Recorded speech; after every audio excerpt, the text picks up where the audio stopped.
13.000 mau buka. Insentif 6 juta per harinya jalan. Dajjal. Sarapan pagi biasanya ibu-ibu beli sarapan untuk bekal anaknya di sekolah buat makan siang. Karena dengan adanya MBG ini terus terang itu penurunan sangat drastis. Di salah satu media nasional ada potret yang sangat mengerikan, di mana anak-anak makan bergizi gratis tapi backgroundnya adalah sekolah yang rusak. Ini menunjukkan bahwa negara abai dalam konteks pemberian pelayanan publik yang sesungguhnya, kawan-kawan. Cek sekarang, buka Google-nya, searching mana biaya di negara kita yang paling besar di kementeriannya. Pertama MBG, yang makannya cuma 1 kali sehari. Dan 1 kali berhenti juga Prabowo dan semua antek-anteknya bilang MBG ini untuk menyelesaikan stunting. Nothing else matters. Anggota DPR pada punya dapur, partai politik pada punya dapur, atasannya para yang unyu-unyu ini di belakang semua punya dapur, yang loreng-loreng punya dapur semua, yang nggak punya dapur warga. Jadi saya mohon untuk Pak Presiden, pikirkan juga kami rakyat kecil, itu dampak apa nanti yang akan kami terima dengan kebijakan-kebijakan yang dibikin. Pajak naik, listrik naik, sedangkan kami kalau listrik telat 5 hari saja itu udah disegel. Supaya mereka sadar, mereka memang digaji dari pajak kita, ditugaskan oleh negara, tapi mereka nggak harus menghamba pada negara. Karena tugasnya kepolisian adalah memberikan rasa aman, mengayomi warga, bukan mengayomi rezim. Ingat, kancutmu kami yang bayar. Ya, kakimu semuanya kami yang bayar. Pajak rakyat yang bayar. Jadi kalau bicara soal MBG, bicaranya pasti penerima manfaat. Bicaranya pasti jumlah SPPG yang sudah berdiri. Tapi kok nggak pernah bicara soal korban keracunan ya? Nggak pernah bicara bagaimana negara meracuni anak-anaknya setiap hari. Per hari ini 40.800 siswa sudah diracuni oleh proyek bancakan APBN ini sejak Januari 2025.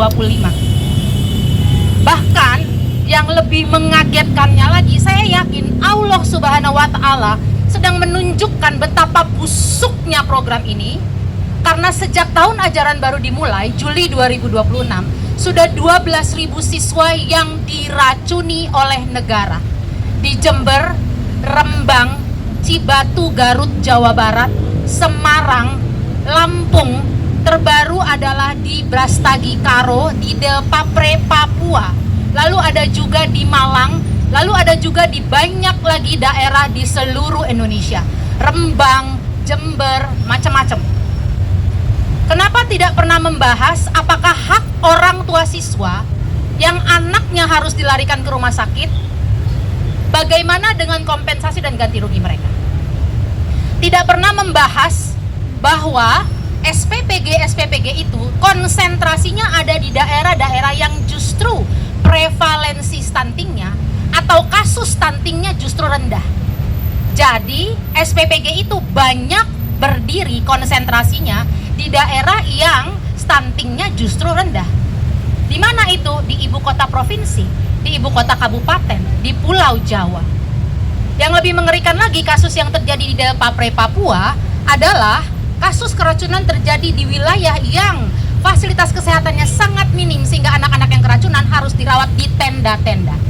Bayangke itu anakmu, bayangin itu adikmu, anakmu, ponakanmu. Dan katanya ngasih makan 1 kali sehari mensejahterakan rakyat.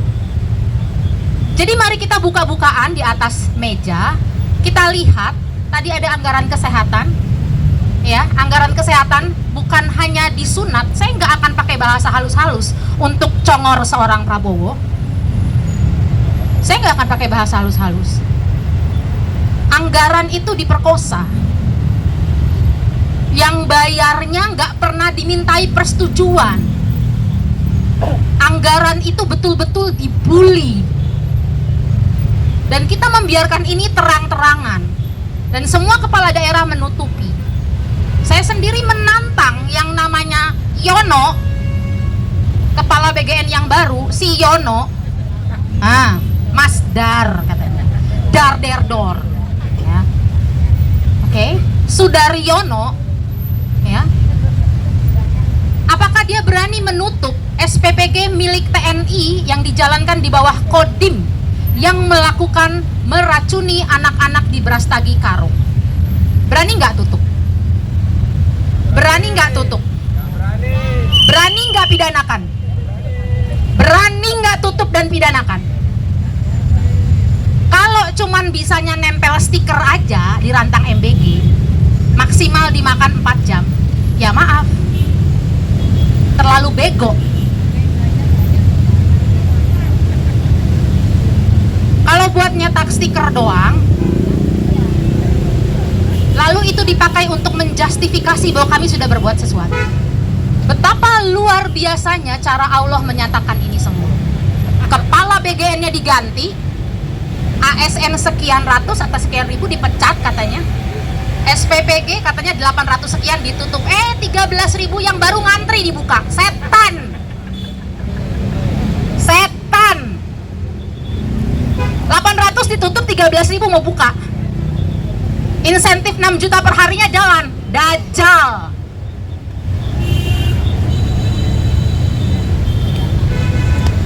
Jadi saya juga mau mengatakan innalillahi wa inna ilaihi rajiun.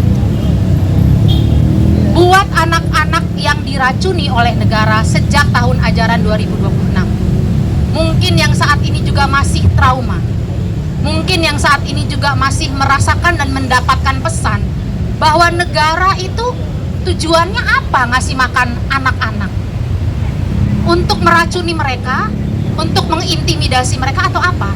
Dan kita tahu sampai sekarang tidak ada korban keracunan yang berani bicara, karena yang turun yang unyu-unyu ini di belakang mengintimidasi warga, mengintimidasi orang tua siswa, mengintimidasi kepala-kepala sekolah, mengintimidasi korban-korban keracunan sehingga mereka tidak berani bersuara. Alat negara dibayar pakai pajak kita, kelakuannya setan.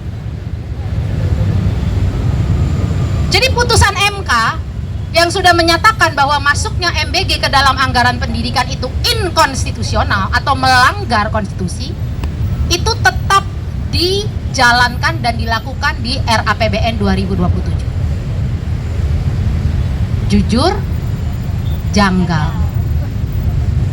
Ya. Jadi semoga ini menjadi kesadaran kita bersama. Kesadaran kita bersama bahwa kita setiap hari hak-hak kita diambil dan direnggut oleh negara. Bahwa apa yang negara katakan sebagai narasi-narasi bahwa membela rakyat, saya tidak ingin rakyat saya lapar, rakyatmu lapar, rakyatmu sengsara dan lapar, rakyatmu bodoh karena guru nggak ada dan guru tidak disejahterakan. Jadi hari ini yang terjadi adalah perampokan hak para guru honorer, perampokan hak warga akan akses kesehatan, perampokan hak anak-anak untuk belajar di sekolah yang ada bangkunya. Sesederhana itu. Ada bangku, ada meja, ada guru yang digaji layak, ada papan tulisnya, ada perpustakaan, punya kamar mandi.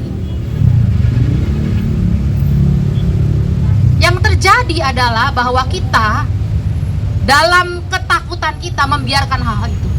Dan kami di sini warga yang waras ingin mengetuk sekali lagi, memanggil kita warga sebangsa untuk kita bergerak bersama, karena kita nggak punya siapa-siapa. Kita nggak punya siapa-siapa. Kita nggak punya menteri yang peduli sama kita. Mereka semua hari ini kumpul-kumpul, anggaran makannya 171.000 per orang, per kepala. 171.000. Coba kamu yang makan MBG yang untuk meracuni anak-anak itu. Jadi ini nggak masuk akal. Kita nggak punya siapa-siapa, teman-teman. Menteri nggak ada yang belain rakyat. Anggota DPR pada punya dapur, partai politik pada punya dapur, atasannya para yang unyu-unyu ini di belakang semua punya dapur, yang loreng-loreng punya dapur semua. Yang nggak punya dapur warga, yang dijadiin kelinci percobaan warga. Jadi mari terus merawat kewarasan kita. Kawan-kawan media yang selalu berpihak pada suara-suara masyarakat sipil, dan tentu saja mas-mas polisi yang berbaris rapi coklat-coklat mengelilingi kita ini. Ingat, di rumah ada istri yang mungkin setiap kali juga masakin ya, mungkin juga punya anak, punya ibu yang sudah lansia, yang juga butuh obat. Apakah bisa berobat dengan baik? Apakah obatnya juga sesuai dengan penyakitnya, atau pakai obat generik? Nah, hati-hati ya. Jadi mas-mas, abang-abang polisi yang sekarang lagi jagain kita, mungkin lagi berdiam-diam jagain kita sambil bayangin deh keluarga di rumah. Terus benar tadi, mari diingatkan juga bahwa mungkin abang-abang, mas-mas berseragam coklat yang mengelilingi kita yang sedang piknik ini, piknik cantik ya, tapi piknik cerdas dan konstruktif. Karena yang kita beritahukan kepada pemerintah, kepada penyelenggara negara kita, ternyata hanya sebagai pepesan kosong aja ketika pidato tadi pagi. Seperti itu ya. Masih ingat nggak kawan-kawan media, di awal-awal Prabowo Gibran baru aja dilantik, gempar-gempar banget kan soal Astacita yang ada 8 biji itu ya, macam-macam. Kalau saya karena aktivis perempuan, saya concern di Astacita nomor 4. Ada nggak tadi disebut? Lah buat apa bikin Astacita? Tapi yang dipromosiin BG nama Kopdes terus dari tadi, dari pagi sampai berbusa-busa. Lalu buat apa bikin indikator? Bappenas bikin, kementerian bikin, Kemenko bikin. Sudah jelas kan sebenarnya arah-arahnya.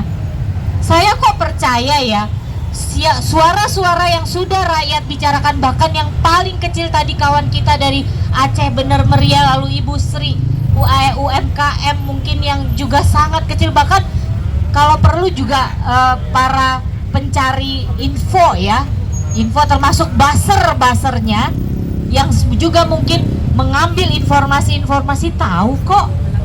Tapi kenapa masih nggak mendengarkan? Jelas ini adalah kepentingan-kepentingan yang jauh banget kalau kita bicara soal konstitusi kita. Kalau yang dikatakan pidato itu masih berbasis konstitusi, mari kita resapi bersama. Kawan-kawan media mungkin sebagian juga ada yang mantengin sejak pagi. Dan sore hari ini adalah pembacaan nota keuangan. Mari sama-sama kita cek. Sebagai masyarakat jangan pernah mau dibohongi, jangan mau pernah ditipu. Karena negara yang sudah berdiri kokoh mulai dari leluhur kita yang membangun kita, para leluhur kita, nenek moyang kita. Lalu kenapa kita juga yang harus berat-berat banget? Mereka semua tidak kompeten mengurus negara ini. Mereka tidak kompeten bagaimana melindungi warga negara yang membiayai kehidupan mereka, praktik-praktik politik mereka.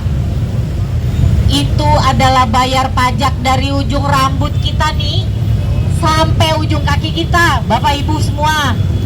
Jadi yang abang-abang polisi juga jangan juga mau disuruh-suruh doang, kritis dikit dong. Bener nggak sudah sejahtera? Kawan-kawan polisi yang lagi jagain kita ini loh, udah sejahtera belum?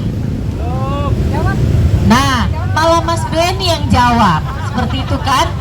Terima kasih Mas Benny. Tetap terus bersama-sama dengan MBG Watch ya. Dan hari ini pembacaan nota keuangan. Saya ingin kita semua turut bagian, jangan lagi mau jangan percaya ya dengan jargon-jargon. Sudah berhasil. Ada banyak paradoks. lapangan pekerjaan sudah dibuka. Ada banyak juga teman-teman baser kita yang melempar data yang sangat kontradiktif, bahwa orang-orang yang nganggur sekarang sudah dapat kerja. Kok bisa? Kompas melansir data, sejutaan sekian yang nganggur itu justru sarjana S1, kawan-kawan. Dan kok bisa semuanya dapat kerjaan, sementara puluhan ribu pabrik-pabrik mem-PHK massal pekerjanya? Bohong. Bisa nggak itu dipercaya? Mari kita sebagai warga, sebagai masyarakat sipil, kita harus kritis. Jangan pernah mau terima-terima saja. Bagaimana bisa Astacita mulai dari satu bicara soal apa, lalu kita cek lagi. Sebenarnya selama ini anggaran mana yang paling besar? Masa anggaran yang tadi dibilangin sama Bang Timbul Siregar soal BPI, BPJS, PBI itu lebih besar dari anggaran Kementerian Pertahanan, kawan-kawan? Ayo cek sekarang, buka Google-nya, searching mana biaya di negara kita yang paling besar di kementeriannya. Pertama, MBG yang makannya cuma 1 kali sehari, dan 1 kali berhenti juga Prabowo dan semua antek-anteknya bilang MBG ini untuk menyelesaikan stunting. Nothing else matters. Tidak ada menyelesaikan stunting dengan cara-cara yang selama ini dilakukan MBG. Stop juga Mas Dar yang baik, pimpinan MBG yang selalu bilang demi masyarakat, demi generasi penerus kita agar tidak stunting. Salah strategi, kawan-kawan. Sementara ibu-ibu posyandu kita yang seharusnya berdiri tapi ketakutan karena nanti dimarahin sama RW-nya. Yes. Seperti itu. Mereka bilang anggaran mereka sudah kerja bicara soal gizi, taman-taman gizi yang dibangun. Itu bukan cuma untuk membuat menutrisi anak-anak balita, bayi yang baru lahir, tetapi pasangan usia subur, lansia, disabilitas. Jadi stop bilang MBG ini untuk menyelesaikan stunting dan untuk mengurus soal gizi. Betul. Gak nyambung sama sekali. Benar. Semangat, tetap berlawan dan tetap kritis semuanya, kawan-kawan. Ya teman-teman, saya Agus Harwono dari Transparansi Internasional Indonesia. Tadi pagi jam 9 Mas Galuh aku sampai kantor dan sengaja memang setel TV dan melihat ada beberapa poin yang cukup menarik gitu ya. Beliau Presiden bilang katanya saya sudah 21 bulan gitu ya. Dan dengan 21 bulan pada akhirnya cuma 21 bulan juga omon-omon gitu ya. Apa yang dia sampaikan? Dia bilang kalau mengenai efisiensi birokrasi dan komitmen anti korupsi itu dua konteks yang berbeda begitu ya. Birokrasinya panjang banget. Dalam konteks makan bergizi gratis, kantor BGN di sini SPPG-nya banyak yang minta ampun, rentenya panjang sekali. Itu jadi catatan penting. Kemudian keduanya adalah bicara soal komitmen anti korupsi. Apa komitmen anti korupsinya? Tadi Kak Anet sudah sampaikan, ada 800 SPPG yang ditutup. Apakah itu komitmen anti korupsi? Kok rasanya bukan begitu. Tapi dari 800 SPPG yang ditutup, 1.200-an, 1.300-an, 1.500-an kemudian dapur-dapur baru berdiri. Apakah itu komitmen anti korupsi? Apakah komitmen anti korupsi itu hanya sebatas sterilisasi dapur dan seterusnya? Kenapa Kepala BGN tidak memikirkan bagaimana mekanisme pencegahan konflik kepentingannya dan seterusnya? Kedua Mas Galuh, kalau kita dilihat dari skripnya ya, itu nampaknya nggak kelihatan, mudah-mudahan saya salah, tidak termention soal makan bergizi gratis. Tidak termention di sini bukan berarti akan hilang. Saya curiga jangan-jangan ada upaya mengumpetin anggarannya. Saya agak khawatir di situ. Putusan MK jelas kemarin begitu ya, tidak boleh ambil dari 20% anggaran pendidikan. Maka jika ini barang jalan, maka mereka berpikir dari mana lagi dia ngambilnya. Kekhawatiran kami jangan-jangan ada di pos kesehatan, jangan-jangan ada di pos sosial, dan seterusnya. Ini pertanyaan-pertanyaan yang penting untuk kita jawab bersama. Ketiga, Mas Galau, dia bilang kalau dalam konteks pengadaan, konsolidasi pengadaan itu penting sekali. Wah, ini dia bilang nih. Ini ada print screen-nya di sini. Konsolidasi pengadaan barang dan jasa. Sebentar, saya buka daripada salah. Dari 2025 itu setelah dikonsolidasi ada penghematan 30% anggaran setelah konsolidasi. Yakin 30% hemat? Kok saya rasa tidak. Kenapa, teman-teman? Saya perlu sampaikan fakta di sini. Kami coba cek data pengadaan yang dilakukan oleh Kementerian Pertahanan, khususnya di Satuan Kerja Badan Logistik Pertahanan, teman-teman. Di tahun 2025 dan di tahun 2026 nyaris semuanya petunjukan langsung. Pertanyaannya jadi begini.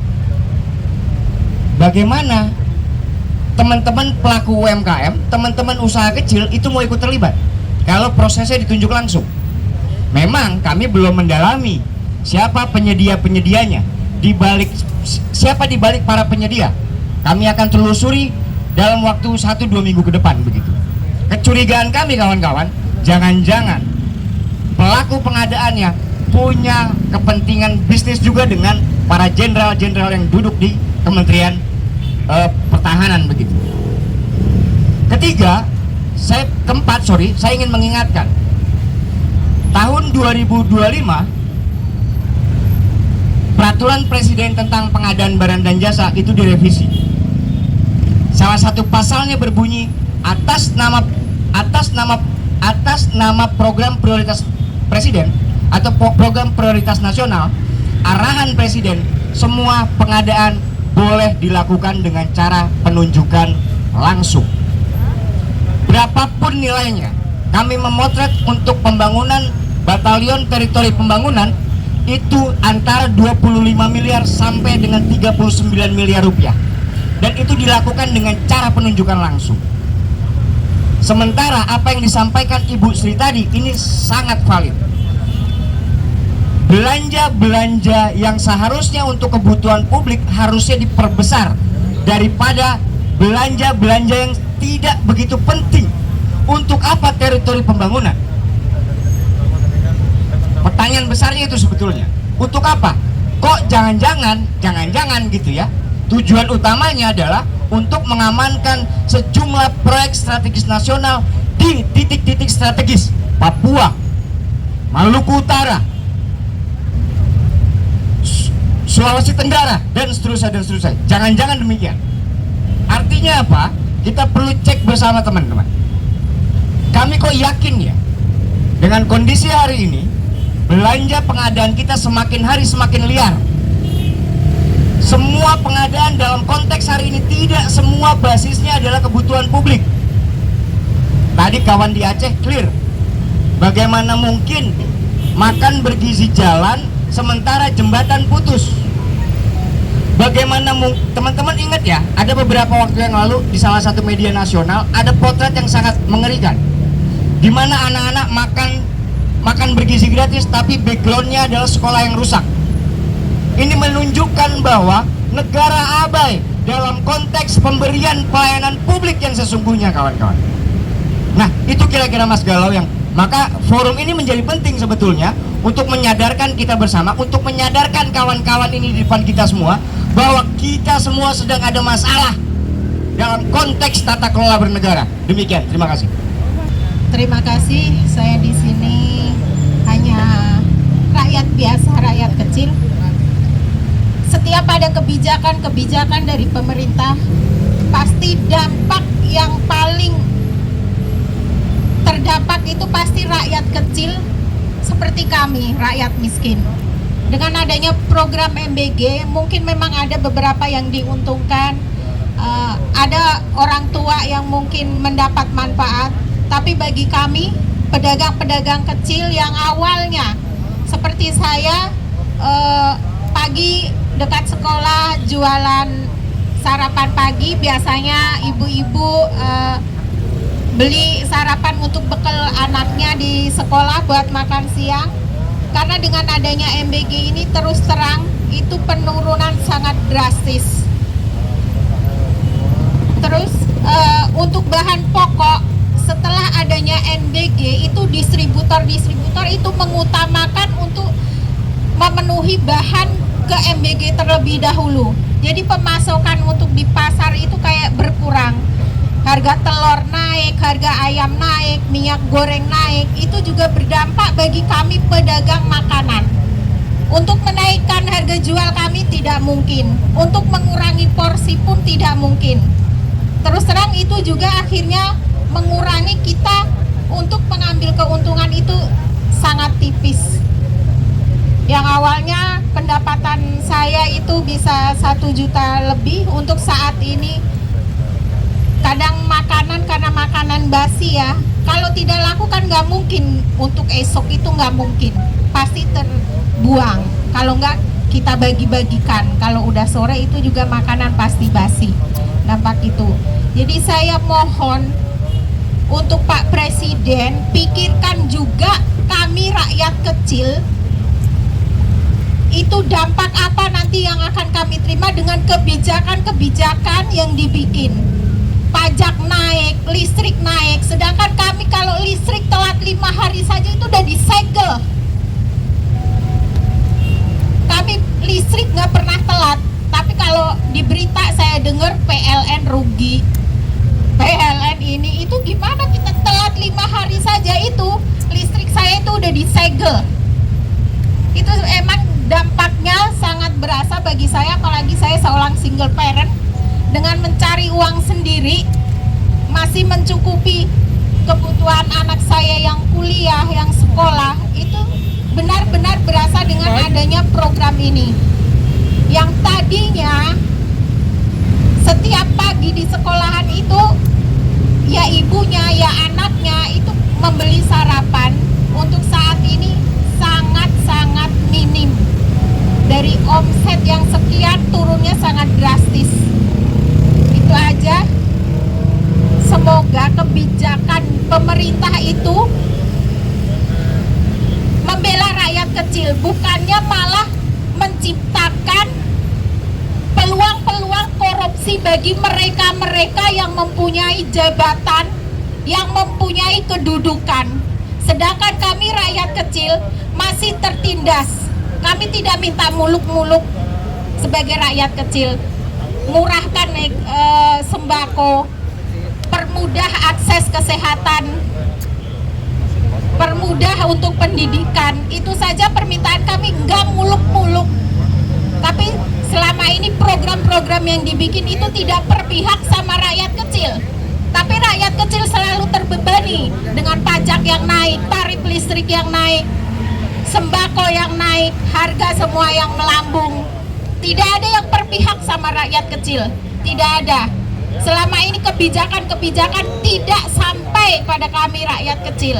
Selalu yang menikmati mereka yang punya kedudukan. Itu aja hati suara saya. Terima kasih.